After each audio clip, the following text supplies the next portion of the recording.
It is okay. All right. Well, Peter, I'm going to turn it over to you, and I can't wait to see your presentation, and we'll get to some questions a little bit later. Thanks, Thank you, Steph. Stephanie. Hi, everyone. As Steph said, my name is Michal Barash, and I'm the VP Marketing here at PlayPlay. And I'm Pete Blackburn. I'm a marketing communications advisor here at PlayPlay, and we're super excited to take the stage with you all today and hopefully give you some valuable insights into visual storytelling. Yes. Okay, let's get started. So just before we start, I did want to give a super quick intro to PlayPlay. If anybody here doesn't know about us, PlayPlay is a leading video creation platform for enterprise. We're combining an intuitive and simplified solution that is with studio quality results at scale. We really care to empower everyone in the organization to become a communicator or a storyteller.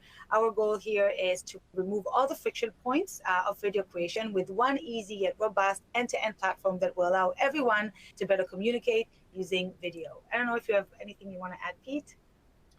Yeah, I just think one of the most exciting parts of what we do is identifying where video can be impactful within organizations and really helping those of us who historically cannot edit videos bring our story to life through a really easy and intuitive platform like Paul mentioned. Okay, so we have a packed agenda for our session. We will cover today why we should all invest in video in 2024 and beyond, key video marketing trends that you need to know, the 5 golden rules for succeeding with video in 2024, and of course, we'll have some time for Q&A at the end. So I'll start. Why we should all invest in video in 2024.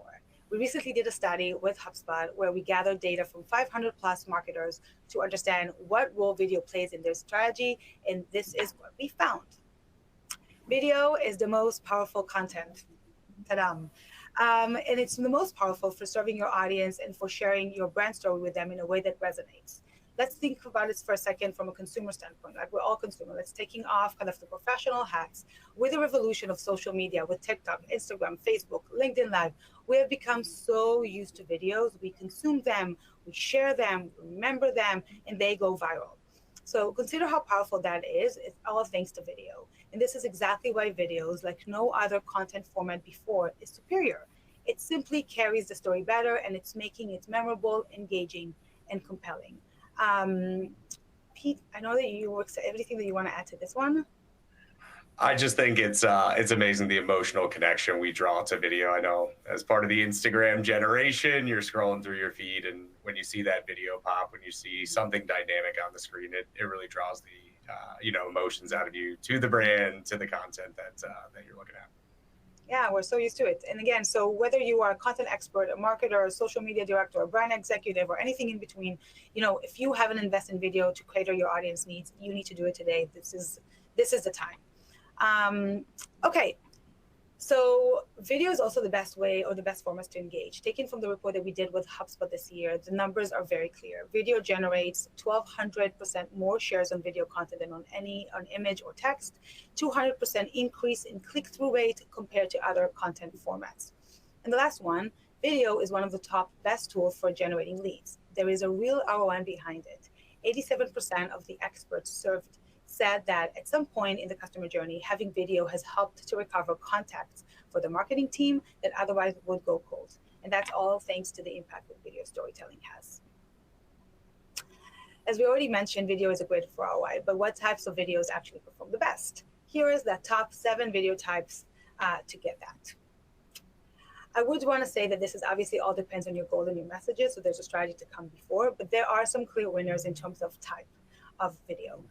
Data from our recent report with HubSpot showed that the top performing video content will be based on your product service. So unsurprisingly, engaging videos that directly talk about your product are most likely to increase your sales. But what's super interesting is actually what happens next. In second place, we have trendy and seasonal video content. So for example, creating content on viral trends like the Oscars, or for seasonal trends like International Women's Day, Earth Day, or back to school. We know that jumping on what's really on top of mind for our audience is going to go that much better and get those great results. And this is an important consideration when you are crafting and creating your editorial calendar for the year. What comes in third place is actually not surprising, but perhaps is something a little bit different than what we've been used to, which is humorous content. At PlayPlay, we adapted this approach by bringing memes and GIFs to our strategy of social media at the beginning of this year. This may be a little out of our usual tone of voice, but it humanizes the brand, and humanizes the brand also helps us create a better engaged community online.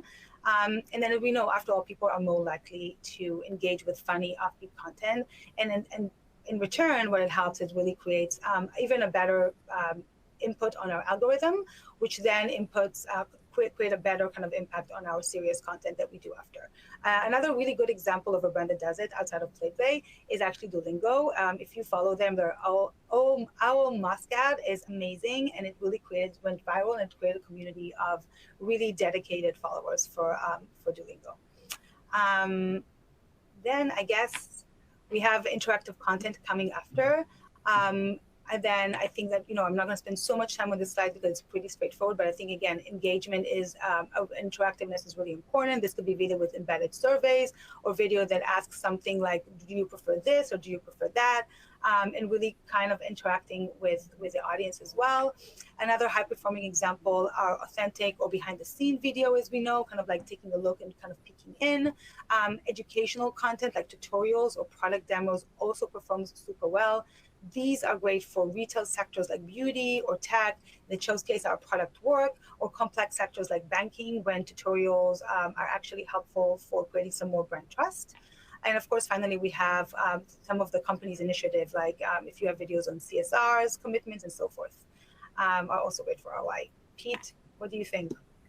Did I cover it all? I think you've highlighted it perfectly, Michal. I think one of the key takeaways I had was just the volume, consistency of video content that we as consumers, we as the audience want to see. So it is a big part of our methodology, as you mentioned. It's the behind the scenes, it's the this or that, it's the fun videos on top of the very polished look that we go for as well. And we have some examples for you. Pete is going to take it. Absolutely. So kind of on that note, with different types, different styles of video here. So taking a look at the top left, CVS Health, someone we work very closely with on their social media side of things, but even taking a look at, behind the scenes. So video about how we're creating videos and the footage and process in which we're getting the footage that goes in these. Taking a look at the right, kind of TikTok, day in the life. What is it like to work at our organization? What's our culture like? Really getting insights into the organization as a whole, and the people that are behind the scenes of how it all works. Moving to the right side, I think one that Michal mentioned, trends and seasonality. So nowadays, it's pretty much constantly that there's a different trend, there's a different season, there's a different holiday we want to celebrate. I think one of the unique or fun ones we've seen with Comcast is, it's kind of the ever-changing environment, weather patterns, bring kind of the story to life of, we need to keep up with what's changing. So video around their product of retaining Wi-Fi when power outages happen. So just some insights into, I think, some of the cool and variation videos that we've seen be created, and I think we see a lot of engagement on. Great. So now that we've covered a bit about what's performing, in this evolving industry, there are constantly emerging trends, as Pete mentioned. Here are the key marketing videos trends that you need to know and pay close attention to. First one, I love this one. Social media is the new SEO. I always get super excited about this one because it's really changing the way that we think about this. So you might be under the impression that search engine optimization is for hard-written content like your blog or your website, and it's only for search engines. Well, you could not be more wrong. Recent data shows that social media is the new SEO. The social signals like shares and comments generated from people sharing your content on social media channels contribute to building trust and consumer loyalty. They are driving brand awareness and exposure, all of which, of course, indirectly helps boost your online visibility and your traffic. What you put on social media matters more than ever, and since you already know that videos generate 1,200% more shares than text on social, it's a no-brainer that social strategy needs to integrate videos. Going back to the importance of authentic content, social media content is also seen as more authentic than content in other places and other formats, and that makes sense. Mostly because social media content comes from real people, whether that would be your customers or your employee. And then to support that, brand content complements it. So again, 80%, 60% is really healthy by consumer, that authenticity. That 20% from a brand really helps it. So if you think about it, 80% is that more authentic content. And I think it's just a great tip overall to always try to prefer real people over stock images. Yeah, I think that's just the way to really get your audience engaged and just connected to your brand. The SGE revolution. We're seeing this trend spilling out onto search engines like Google. They're not oblivious to the fact that visuals content like video perform best. We just talked about this. That's why they too are working on providing content experiences on their search engines. Similarly to socials, where you can find and create content that isn't text-based in your search. That again goes to show that the growing importance of video overall, not just on those content channels, but really also on search. And if you go today, right now on Google, and you search a topic, you will see that video starts to populate on the top. That's really interesting to follow. So what does that mean for you and for your video content? First, I think we should always prioritize, not always, but we should prioritize design. No one wants to watch videos with rubbish sounds and blurry images. Make sure the quality is there. We tend to become, as consumer, really keen on experiences. And of course, make sure that it's clear what your video is about from the get-go. Studies show that thumbnails that use real people and are visually engaging with clear titles actually generates more click. Second, you must prioritize thought leadership content. People listen to other people, as we said before. So if your CEO or your employees get in front of your camera to talk about your product or a launch or a subject, make sure that this is something that you prioritize versus just stock images.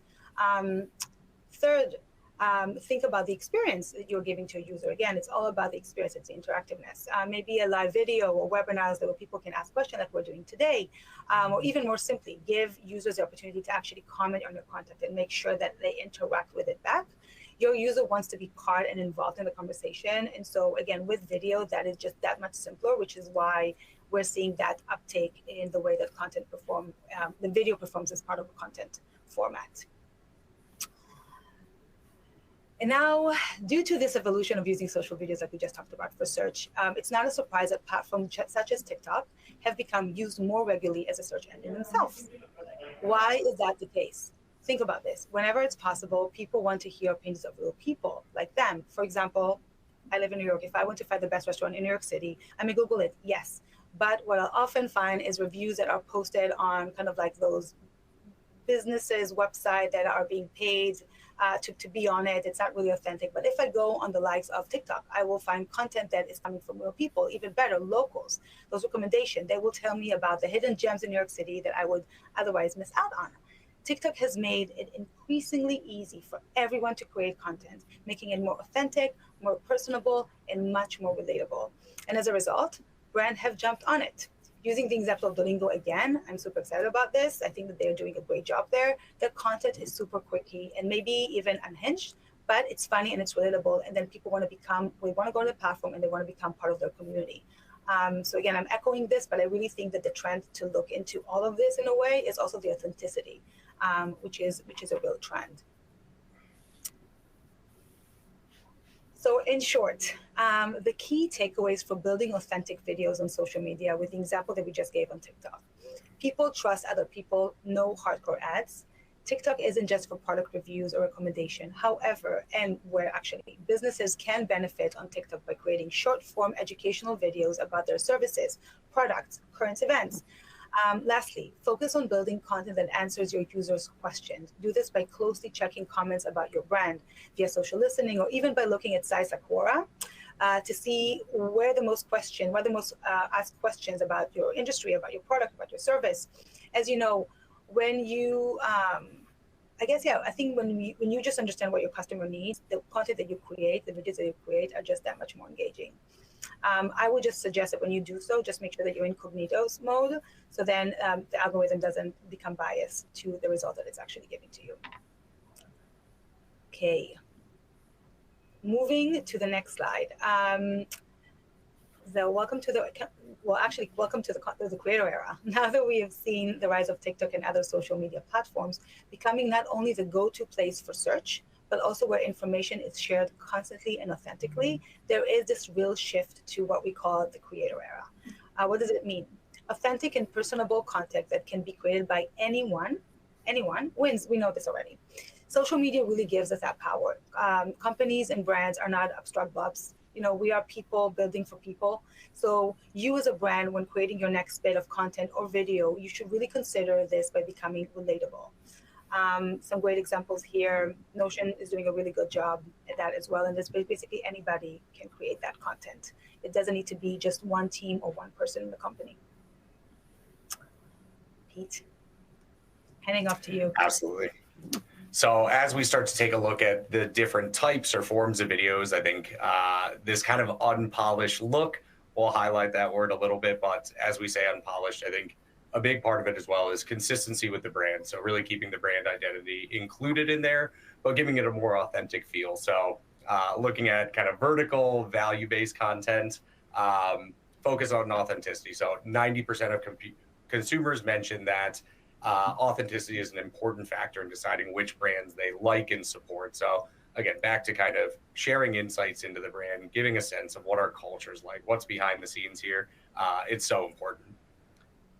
Right into our next point here, the 80-20 rule. So when it comes to consistency, volume of content going out there, following the 80-20 rule, 80% of our posts should be value or entertainment.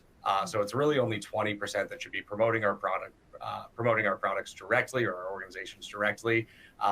So it really gives it kind of that, again, insight into what's life like here, what's the value we're trying to bring to our consumers, to our audience. And then right into building trust. So 40% of decision makers spend at least an hour a week consuming content. Those are the people who are going to make decisions around, what are we purchasing? What brands are we going to work with?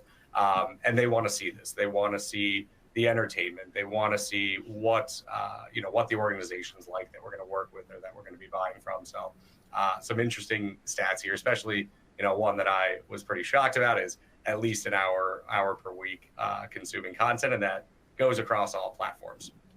Yeah.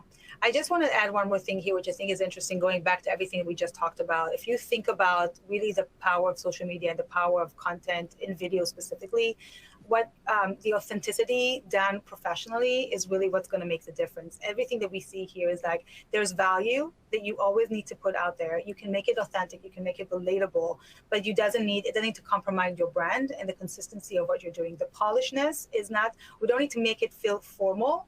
We have to make it look good, but it needs to resonate. It needs to be valuable. It will help build the trust and just kind of cohesively tie your brand around it. So I think this slide is really kind of good to summarize everything that we talked about in the recent slides. Moving next, I would say that another interesting thing that's happening is the focus on zero-click content. If you take a look at what we had table at the top of the slide, you see Google, YouTube, Facebook, Instagram, all of those amazing big platforms are actually prioritizing native content, and that's huge. There's a massive shift that we see in the way that people want to consume content. We've known this before. And the last thing that they actually want is to leave the platform that they're already on. And you've probably been able to see it. This is why, in many ways, when you are consuming videos, you're kind of staying on that platform. You never need to leave, really. And I think that is where we're seeing just that importance of like people doesn't want to move experience. They want to have a consistent one. They want to stay connected. So that's something to keep in mind as well from content trends. And not only that, but the algorithm are actually working against us too. For example, LinkedIn recognizes that people want to stay on their platform without leaving, and they don't want their audience to leave as well. So what do? They change the algorithm to prefer zero-click content that is natively in the platform and doesn't require them to leave at all. And that's where video content is able to shine. Thought leadership content ranks at the top as people see the value and they actually enjoy the brand experience that they get. It's not just like one-dimensional text. It's actually a full experience. That's really where the ROI comes from. And people then start valuing not just your brand, your content, and what it offers. And what about long form videos? You ask, so this is exactly where it shines. It shines when you're actually owning and nurturing your content. For example, video cast series. You're creating this repetition where people will seek out your content. This then makes your brand less dependable on this distribution channels that depends on massive budget or are fluctuating based on algorithm performance and changes. Your audience will always see you and come back to you, because which helps you own the audience, but also allows your audience to get value from you. So that's something to keep in mind. And I'm handing it off to you, Pete, for the five golden rules. So our 5 golden rules and key takeaways. So now we know that video is the most powerful content and format out there. You also know that current market trends that will help you engage with your audience better when creating content for 2024. But what about how actually create video content that will stand out in this competitive space? Let us leave you with 5 golden rules based on our studies, our experience over the course of the last year here. Rule number 1, define your strategy. So I think we've all been on multiple social media platforms and they're different. So as we look at our audiences, although it might be the same individuals across all 3 or 4 different platforms, we're looking for different types of content. So choose your platform wisely, know where your audience is, what types of content, what style of content do they want on that particular platform, and define your strategy around that. So again, we might have our audience on LinkedIn, Instagram, TikTok as well, but it's going to be a different type of content that we're going to post to each of those different social media platforms. So a big part of that strategy is identifying what's getting engagement. Do we want dynamism versus more professional, polished look? And then creating content based on that. Scroll. So know the trends, know what music's trending, know the transitions that are working best on each of these platforms. And again, know the style. So is it humorous? Are we looking for joyful, playful, informational, educational? There's so many different types of contents and trends around each of these that we really have to strategize. It's not just get out there with content right away. It's know what we want to do, know the story we're trying to tell, know the emotions we want to draw from our audience, and build our content based on that. And Michal, I don't know if you had anything to add in terms of strategy as our VP of marketing.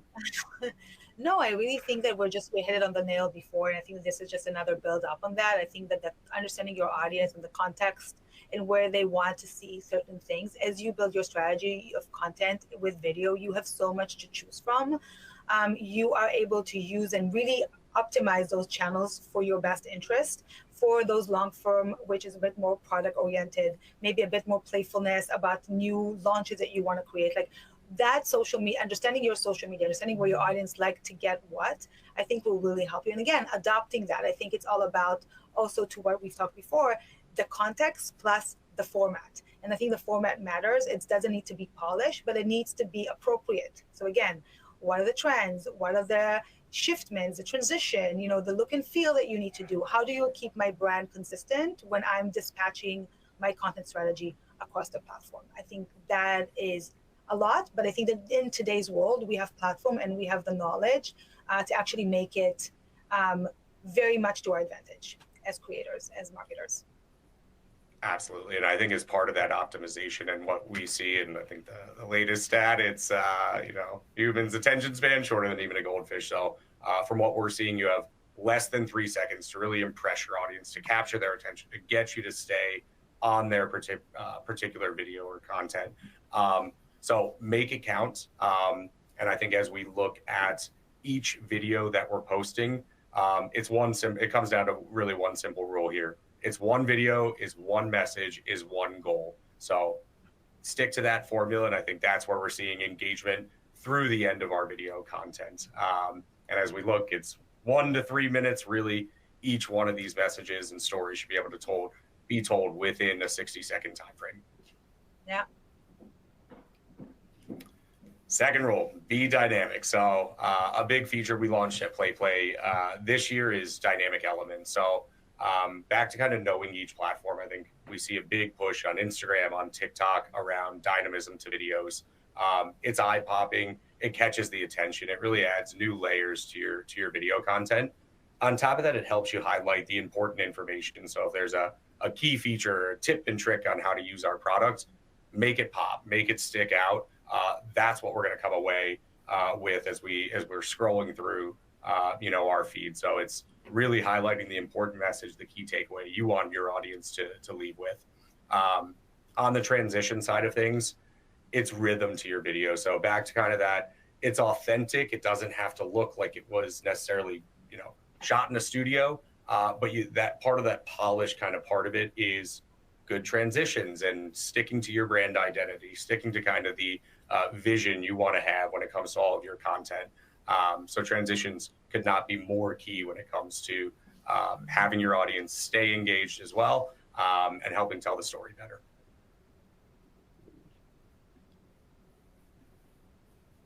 Subtitles. One that we always highlight. I think the latest statistic I've seen is around 60 or 65% of videos viewed on social media are viewed on mute. So right there, we need to make sure we're capturing all of the audience, and closed captions is a must-have now. It is moving towards a requirement because of accessibility. So we also want to make sure our content, our videos is accessible to our entire audience. As we look at kind of the SEO side of things, Google can read text in your video, even if it can't understand the video itself. So it helps from an SEO standpoint, inclusiveness, and really, again, just those of us, I'm sure we're all guilty of it, on the train or what have you, watching the videos on mute. So cannot highlight this more. And one of the, I think, the neat things we've done here at PlayPlay is adding different types of subtitles. So back to know your platform, having the kind of subtitles with a color bounce around versus a much cleaner, just good contrast style, which we use a lot on LinkedIn. So can't highlight more. Again, subtitling is absolutely key and will continue to be so, even more so moving forward. Our fourth rule. So I think Michal has highlighted this perfectly. With all the different types, styles of content we've discussed, you still want to drive consistency with your brand. So social media videos, they should feel like your brand. I should know that as I come across a particular video on social, I know who's posting it. It might look and feel different on TikTok and Instagram, on LinkedIn, but the brand is going to stick out. I'm going to know, based on the coloring and kind of the text placement, who's posting this video. And that's part of that emotional connection you want to draw. I'll look forward to seeing a particular brand's content out there. After all, you're spending the time, the money, the effort to create this content. Make sure that on top of the compelling story, you're going to be remembered for it, and your audience is going to remember who was the one putting it out there. And our fifth golden rule here is using the most engaging video format. So again, back to format, ratios are so important. So as we look at different social platforms, the format your video is in is really important. It's going to help from an algorithm standpoint and an engagement standpoint. So we recommend you should format each social media's platform preference to highlight the information, ensure nothing is cut off. So one thing that we do with our simple one-click format changes, it recenters, it reshapes, it resizes the video to make sure that all your text is going to be in there, faces are not getting cut off. 90% of the marketers in our recent study show that the most viewed format on social media is basically vertical on Instagram, Facebook, and then square as we look at LinkedIn, and then horizontal as you get into YouTube and Facebook posts. So a good video editing software out there will make this easy for you to do. It won't make you spend hours kind of taking the same video and getting it into the correct format for each of the platforms. Or kill yourself because you took the picture horizontally versus vertically, whatever, you're like, oh shit, I did this like this. Anyway, you don't need to do it with the right platform. Which is why we always recommend filming in horizontal. Correct. Okay. So with that, and just before we wrap up, we did want to leave you with the opportunity to get the report that we mentioned that we did with HubSpot, that we referenced through the entire presentation. You can get this by scanning our QR code that is on the slide. And of course, if you didn't have a chance to do so, that's not a worry. You can email CMI and we will make sure to email it to you. And lastly, I promise just before we wrap up, our amazing annual content summit is back and just around the corner, taking place on October 7th, virtually. I think it's really one of, if not the most comprehensive events out there for marketers, communication leaders, and overall storytellers. We're covering everything from how to build a marketing strategy in today's era, the impact of AI and how to leverage it, data and how to measure successfully in today's time, the biggest and hottest trends, storytelling 2.0, and much, much more. This event is full pack-in, and it's virtual, and it's free. So we really aim to inspire you. We really want to educate you and send you off with valuable and practical insights and next step that you will be able to quickly share and put to test with your teams. And in the holiday spirit, we're offering to all of you, the amazing CMI community, free video marketing strategy consultation to anyone who will register to our content summit using the link that we put in the chat. We, I think, have it right now, and if not, let us know. Anyway, hopefully you enjoyed our session. We're looking forward to getting any questions that you might have. And with that, I hand it off back to you, Stephanie. Thank you, everybody, for joining. All right, thank you both for that great presentation. Fantastic. Couple of detail questions that came up while you were talking. One, so the research you just mentioned in the last slide. Question about whether or not that is global. Was that a global research study? It's a global research, but it was a focus with North America specifically. So there is, we did it overall, but there is a very, very close impact on the North America specifically. Great, great. Okay. Brooke says that the top 7 video types for ROI that you mentioned all make a lot of sense. Great. But can you talk about maybe some formats or types that don't work well, or you wouldn't recommend, or what should everybody be steering clear of these days? I really feel, this is my opinion right now, right? I think that in today's world, a lot of things actually work. I think it's really about knowing your company and knowing your audience and what they come to feel familiar. I think it's always being just mindful of what sounds good and what doesn't sound good. I think that in terms of format for videos, I don't see anything that we've seen that is an absolute no. I think that what really people don't like as much is something that feels very salesy. You know what I mean? I think that if we talk about authenticity as an overarching theme, if you can create whatever that is, a backstage, a product demo, a tutorial, a post, make sure that when it comes across as something that is actually authentic, and it doesn't feel so salesy to people. I think that's something that never works well versus just being super straightforward about what it is that you're asking. I think that what is my goal, what I'm trying to get from my audience, making sure that it goes through consistently and smoothly, that will always be better. So I don't think that there's anything that we absolutely have seen that is like horrific, but I will say that authenticity being so important, I think that staying away from something that feels very salesy and very pushy is probably not the best. If that makes sense. Absolutely, 100% agree, unless it's a product demo specifically. And by the way, even if you do that, like again, this is still performing. This was number 2nd, right? It's performing super well. I think it just needs to be done well, right? Talk to people as humans. Don't talk to them as products, right? We're people selling to people, right? So I think do that, but do that in a way that actually inspire people, that get them want to understand more, be more interactive, be authentic about this. Like it's okay to sell it, but I think that we all until it's done. So just do it well. Totally. And that's such great advice. So just be open about it. It's a product demo. Yes, we want to show you what this new product does. And, there's innovation here. And so absolutely. Okay. One more question here before we move on. Pete, you talked about, ideal time and such for the videos and to get your message out in that short amount of time. Stephanie is saying that some social platforms are now suggesting 15 to 30-second videos, which is worrisome to some. She wants to know, how can we be efficient in storytelling in such a short period of time? Do you think it's even possible? I do. I think it depends on the video. So as we look at quick facts or stats of the day or that real snackable content, absolutely you can be impactful. You can have a powerful story told in 15, 20 seconds. But as we look at maybe product tutorials, how to use our products, tips and tricks on, best results that you're going to see, don't take that as, an absolute have to be 20 seconds. So it comes back to, what is the story I'm telling? If it needs more than 15 seconds, under a minute, we always say, is still within, I think, that range of you're going to be able to get viewership and view rate all the way through to the end.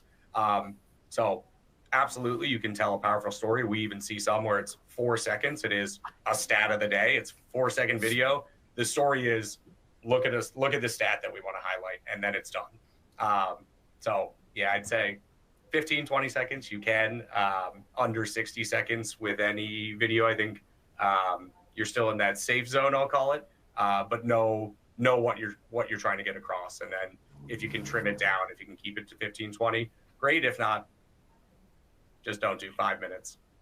I would add two more things to that, if that's okay. I think, yes. I think it goes back exactly what we said before about context, which story goes to what. There are going to be stories that are not going to be fine for 15 to 20. And that's okay. You can still go to the long form. They still perform. Just know what it is. Like if it's, again, to Pete's point, a tutorial about your product, it's probably not going to be 15 seconds if you want to do something thorough, but maybe you do a series of those. So you kind of like, we chime it everywhere. You do a sequence. Again, think about things creatively. Think what performs best in that format, what's not. I think the context is great. And I also think that it goes back to the editorial way that you do it. You can, with well editing, with the right tool, you can actually edit the content in a way that feels very upbeat, dynamic. Like you can make it like interactive, quick, short, sweet, snappy in those parameters. So I think that the editorial tool that you do, how do you edit your video? I think that can help a lot with just keeping it with the barriers of time that you have. Absolutely. And one, I think that was so key there, Michal, is make it a series. I think we've all seen those, follow for part 2 or check back in for part 2. So if it is longer form, but you want to kind of keep it under a certain length, I mean, talk about engagement.